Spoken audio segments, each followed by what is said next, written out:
There are two primary issues which are of distinct concern to the right-wing media in Australia, and I am referring here specifically to Sky News, as we're all aware, because Sky News, and I'm going to play two videos for you in relation to this, with regard to Sherry Marks and Chris Kenny, who are going to talk to us about two primary things. Is why should there be protesting now that there is a peace deal on the go, and whether or not whether or not Israel has done anything wrong in the first place, and so on. And these two things are interrelated. So I do want to say to you, though, before you do anything else, remember to subscribe to my channel, ring the bell for further notifications, because frankly, it doesn't cost you anything.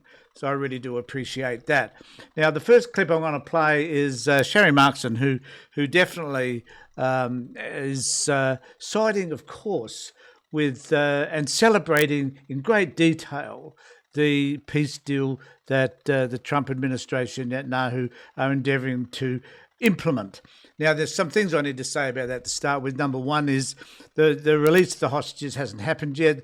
That supposedly will happen by Monday, and whether that happens at all still remains to be seen.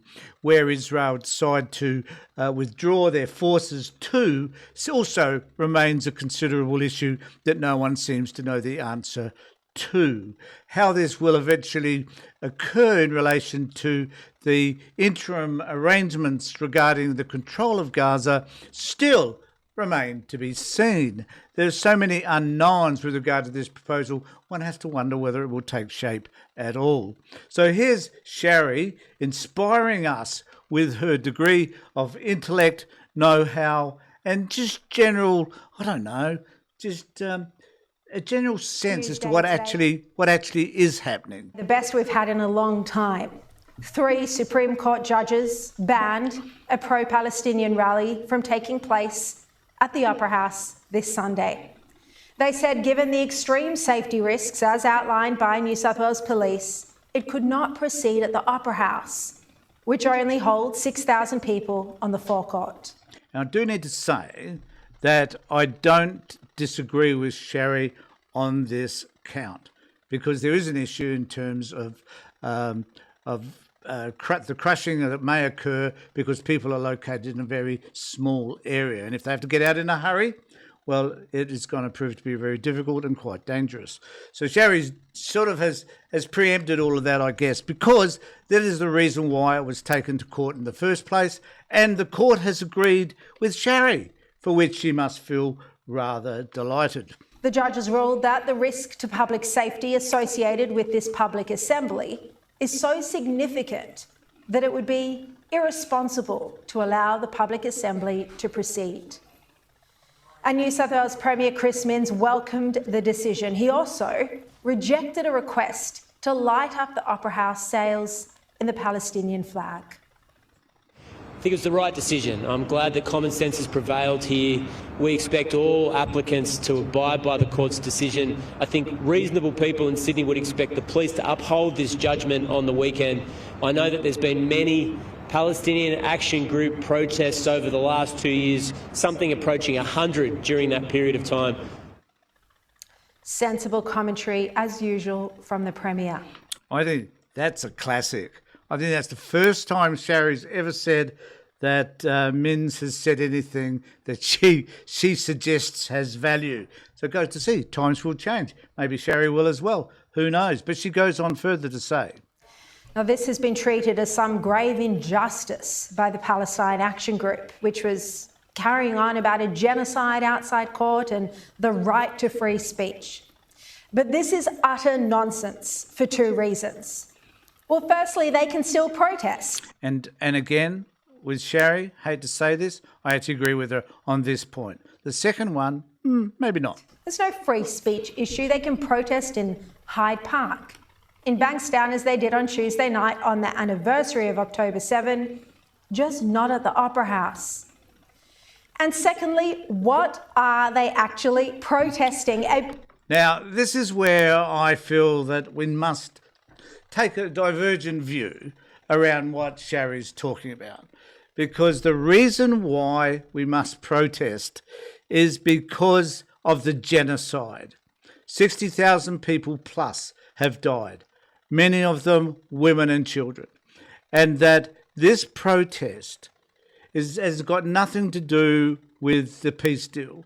The protest is about what's been happening in Gaza for 2 years. And I think one of the things that we really need to note is that Australia's attitude towards this, in not standing up sooner for the Palestinians, is atrocious and something we all should be ashamed about. And I'm sure that to some degree that is what this protest is really about. It's not about a peace deal. It's about the genocide, the killing of innocent people by the IDF that has brought this protest to fruition. And that is what people will be complaining about. But then we have my friend, my buddy, my mate, the guy that I admire more than anything at Sky News, and God am I lying to you, and that is Chris Kenny, because Chris Kenny's going to talk here about a subject that I think is vitally important, and it's adjacent to the one that Sherry was talking about. On this program, I've been very clear to you about Hamas and other Islamist extremist organisations, what motivates them and how they operate. Now, this is crucial to understand because of the threat they pose to us, and in the case of Hamas, the atrocities they've committed against Israel. Not too sure about the threat they pose to us, but continue, Chris. And the war they deliberately started and then extended for 2 years. Now, number one is, can we argue that that Hamas have extended this war, or have there been opportunities for Hamas and Israel to get together to resolve this? There have been some 20 opportunities, I believe, over the last 2 years to resolve this conflict. So that it hasn't been, is that Hamas's fault, or is that Israel's fault, or do they both share that fault? But carry on, Chris. And while Hamas are the past masters at murder, rape and torture, the past masters in terrorising people with sickening crimes and using their own people as human shields, they're also masters of propaganda.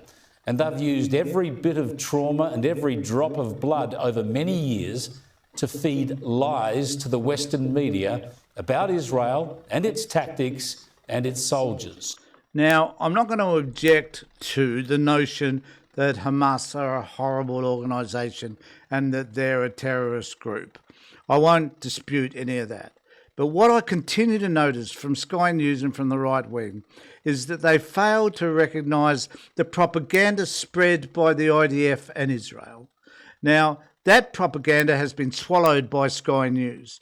They ignore, and I've mentioned this 1,000 times before, they totally ignore the deaths in Gaza. They totally ignore the bombing of hospitals and the bombing of schools and the bombing of refugee camps. They've completely ignored the damage that the IDF have done unnecessarily in this country. And that there's got to become a point where I believe the IDF, Netanyahu and his government will have to be held account for what they've done. These are my thoughts. Let me know what you think in the comment section below. And remember to subscribe to my channel and ring the bell for further notifications. In the meantime, take care.